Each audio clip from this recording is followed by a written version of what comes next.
Andrew McGahon for SevereMMA.com, sitting alongside the other half of Cage Warriors main event in the 3 Arena in 2.5 weeks' time. A long-term veteran of the sport, Jimmy Wallhead. First of all, is this a weird situation that you're in because you've already said, like, I'm on the way out after this? Is it, like, are you well, you often hear people talk about mixed martial arts retirement, saying that the second that somebody starts to talk about it, that's when they should have already done it. But I feel that actually more so applies to people who are trying to survive in the UFC and are maybe getting hurt. Whereas this, to you, from what I've seen from your social media, you're savouring this as your last chance to be able to do something you love so much. Absolutely. Yeah, absolutely. Yeah, I understand what you're saying. I'm certainly not making this my last dance because, you know, I feel my ability diminishing or I'm struggling. It's more a case of stars have aligned for other pathways, and fighting's kind of selfish and it's neglecting other areas of my life, business and coaching and, you know, my family, etc. And it's just financially not really worth it anymore. You know what I mean? It's probably costing me to fight. So, but obviously this is a massive opportunity. Forget the money. It's, you know, unification bout and fantastic. After that, where do I go? You know, where do I go? I'm not going back to the UFC, and I don't really want to be fighting on Cage Warriors as much as no disrespect to it. I mean, where do I go? Like, I don't want to spend my being on Cage Warriors then for the next young hot prospects to build their self off me. So I feel like it's just the stars are aligned and the time is now. And yeah, it's sad. It makes me sad. But I think that's fact.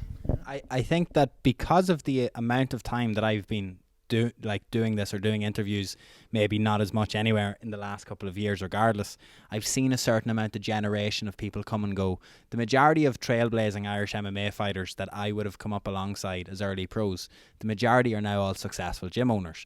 I know that you have been dabbling in that regardless for the last couple of years, but a brand new facility opened just within the last couple of months.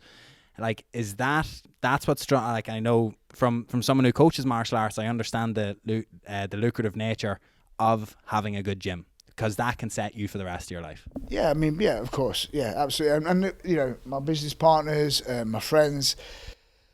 If I'm fighting, my attention's on as much as it's on the gym and building the business and building our squad and you know, making that successful. There's still energy going elsewhere, you know, and if that's energy going elsewhere, as much as I love it, and this, obviously this opportunity, after this is fantastic, you know, this unification battle. But after that, you know, it's not fair. It's too selfish. I'm taking the mick out of people I care about. You know what I mean? So yeah, it's just like I say, the stars have aligned. That's the way it is now. You know, and it's got to go down. You know, different pastures, different roads, different journeys, and I'm excited about that for sure.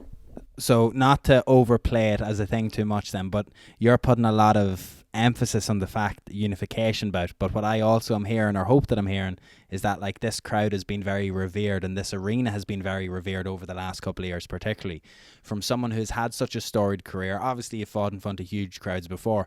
Maybe you have not fought in front of one as loud.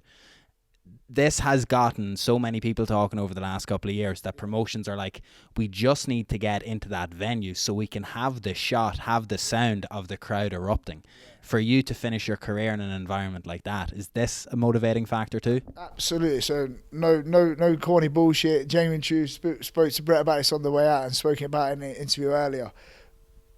48 pro fights, never fought in Ireland, never fought in Dublin. Always wanted to fight here.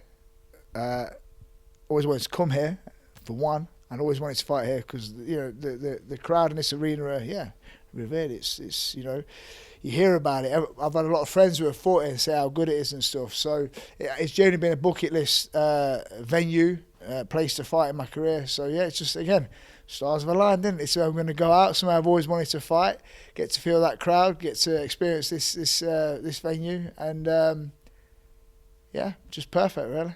When it comes down to the preparational side of things, you seem to be like that. You're the general regardless in your gym. You're the guy who's leading from the front, but you're also the guy who's the advice for everyone else who's trying to come up behind you. Organising, telling the lads like, today this is what we're doing, this is what we're doing. Is there ever a worry that in their head, some of these guys, and I'm not saying about anyone in particular, and I don't mean to disparage them, that because you're the head figure and the coach, maybe they're already mentally beating themselves a little bit and not giving you the rounds that you might be getting if you were a smaller fish in a bigger pond? I mean, I've never really thought of it like that. I mean, you know, every week I commute to London Shoot Fighters, sparring VP, Michael Page, Norbert, Mike Shipman, Darren Stewart. Like every week I go and mix it with the elite, get elite level coaching off Alexis and Paul, and they set me tasks and homework, and I've never took my foot off the gas and never allowed myself to be comfortable. And you know, I've got some fantastic young lads coming through that are chomping at the bit and would love nothing more than to try and land a clean shot on me. And if I'm bossing it too much, then I'll rotate him in every 2 minutes and go fresh man with him. You know, no matter how good you are or how superior you are experience wise, you know what I mean? So, you know, I make it fit on every aspect. Either putting myself in bad position with my guy or fatiguing myself, and still commuting and leveling up and trying to evolve with London Shoot Fighters. I've been part of that gym for 8-10 years now. Best decision I ever made, and I'll always, even when I finish fighting, I'll always be up and down to London Shoot continuously. I believe Alexis and Paul are the best two coaches I've ever worked with in all the years, and I've worked with a lot of world champions and elite level coaches, and you know, they get the best out of me. They know me very well. I've got a fantastic record as a London Shoot Fighter, and yeah, that's where I've done my camp this time, along with HW1. So yeah, I put the work in, put myself in them uncomfortable positions, and yeah, I understand what you're saying, but no, I haven't really felt that. It's been a tough camp and been tested pretty much every day. So well, no doubt with the concept of a Shark Tank or fresh partners every 2 minutes, there can be a bit of a jumping ability, but once you're tired and you've someone coming in fresh who knows they only have to go hard for 2 minutes, that's going to be tough. Talk to me about this. I think he's one of the most underappreciated and underrated commentators in the game, but I think Brad Wharton let the professional veil slip in your last two fights, because he seemed genuinely delighted for you when getting both of those 2 wins. You can just hear the crack in his voice, and he's just, oh Jesus. Like, for me, the tide in that most recent fight just kind of turned, and you could see yourself growing confidence in leading up towards the finish. Would you mark that as one of the best moments of your career? And I know there is a lot to choose from, but the occasion just seemed fantastic. Yeah, of course. Yeah, I mean, I'll be an emotional wreck, to be honest. Yeah, without getting into it, I had a terrible camp for a lot of reasons. Shocking camp. Head wasn't in the greatest place. It was very close to pulling out of that fight. And then to do that, it was just got a bit of overwhelming with emotion that night. Yeah, doesn't come much better. But then even the Skabinski fight, you know, 3 years out, not by choice, COVID injury, wanting to fight, chomping at bits fight, and then coming in against someone, you know, Skabinski's very good, you know what I mean? It was a very tough fight to come back to after 3 years as well. And then to do that, again, the emotion that night, that O2, the Indigo at the O2, that's a lovely venue, fantastic venue, and the crowd will go wicked. Again, amazing night, another amazing night. I know I'm bringing, you know, 40, 50 people this time. I expect if I put on a performance I'm expecting to put on, I expect the crowd here to get behind me as well, and I expect another amazing night. And yeah, the last one. So, well, of course, a lot of people in MMA retirements, we don't actually believe you. We may see you again at some point in the future. But I'm certainly done for now. I need... never say never, but it has to be something very lucrative and special to outweigh, you know, carrying on how I am and where I'm at the minute. So, you know, there comes a point, you know, there comes a point. 2 things. There seems to be a good bit of mutual respect between you and Rhys. He grew up hearing the name, hearing your name when he was still an amateur. You were a veteran professional even then. Yeah. Is there something motivating about his style, his ability, what he has done? Would it have mattered who had the title, a unification bout in the 3 arena? Would have been good for you, or is there something that sticks out about Rhys that you want to test yourself? I think Rhys said this as well. I think when I came back to Cage Warriors, I think it was pretty inevitable I was going to fight Rhys. Yeah, relishing the challenge of Rhys. I think Rhys is a fantastic fighter in all areas. Very focused, very driven.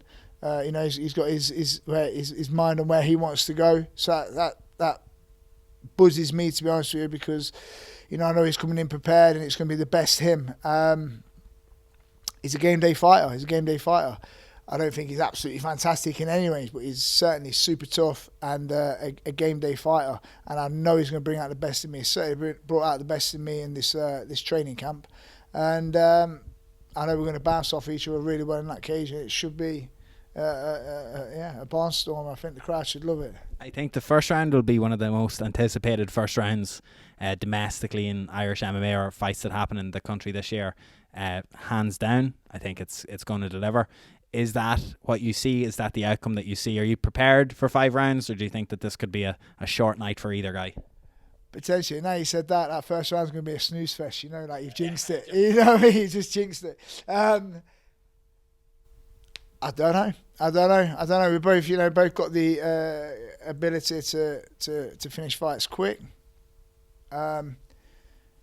And obviously Rhys is, super tough and durable, and I consider myself tough and durable. And I was saying earlier again, my coach never really praises me on my never really praises me, but no, for him to compliment me on my fitness, I've worked my arse off this camp, and for him to compliment me on my fitness, I know I'm fit. I know I can always do 5 rounds, but the fact that he's complimenting me, I know I can do 5 rounds very, very well. So I'm happy for this fight to go how it goes. And if it goes 5-5 and it's a bloodbath and a war, cool. Obviously, another figure like Skabinski quick performance, cool. But of course, but I really think me and Rhys are going to bring out the best of each other. I really do. I think the occasion, I think what's at stake, and I don't want to go out losing, and he wants to go on to UFC. So, that's it. Let's have a ding dong. A domestic legend of UK mixed martial arts, domestic and international legend, I should say, Jimmy Wallhead draws the curtain on a famous career in the 3 arena against Rhys McKee in an attempt to unify the Cage Warriors 170-pound title in 2.5 weeks' time. Thank you very much, Jimmy. Best of luck in the fight.